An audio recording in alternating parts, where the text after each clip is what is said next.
Hi everyone, capsicum tomato కర్రీని ఈజీగా ఎలా ప్రిపేర్ చేసుకోవాలో చూసేద్దాం. ఫస్ట్ అయితే ఆయిల్ ఆర్ ఘీ ఎనీథింగ్ మీరు ఏది యూస్ చేసి యాడ్ చేసుకొని అందులోకి పోపు దినుసులు, కరివేపాకు, ఎండుమిర్చి యాడ్ చేసుకొని అవి కొంచెం చిట్పట్లాడిన తర్వాత ఆనియన్ వేసుకొని అవి కొంచెం మగ్గిన తర్వాత అందులోకి అల్లం వెల్లుల్లి పేస్ట్ వేసుకొని రాస్మెల్ పోయే వరకు కుక్ చేసుకొని అందులోకి మనం క్యాప్సికమ్ కూడా యాడ్ చేసుకోవాలి.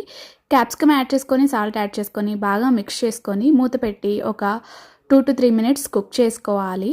తర్వాత మూత తీసి అందులోకి మనము కట్ చేసుకున్న టమాటాలని కూడా యాడ్ చేసుకొని మూత పెట్టుకొని టమాటాలని కూడా మగ్గించుకోవాలి. టమాటాలు సాఫ్ట్గా అయ్యే వరకు కుక్ చేసుకున్న తర్వాత ఇందులోకి పసుపు పొడి, కారం పొడి, ధనియా పొడి యాడ్ చేసుకొని బాగా మిక్స్ చేసుకొని తగినంత వాటర్ యాడ్ చేసుకొని బాగా మిక్స్ చేసుకొని మూత పెట్టి లో ఫ్లేమ్లో కుక్ చేసుకోవటమే. చాలా సింపుల్గా ఈ కర్రీని చేసుకోవచ్చు.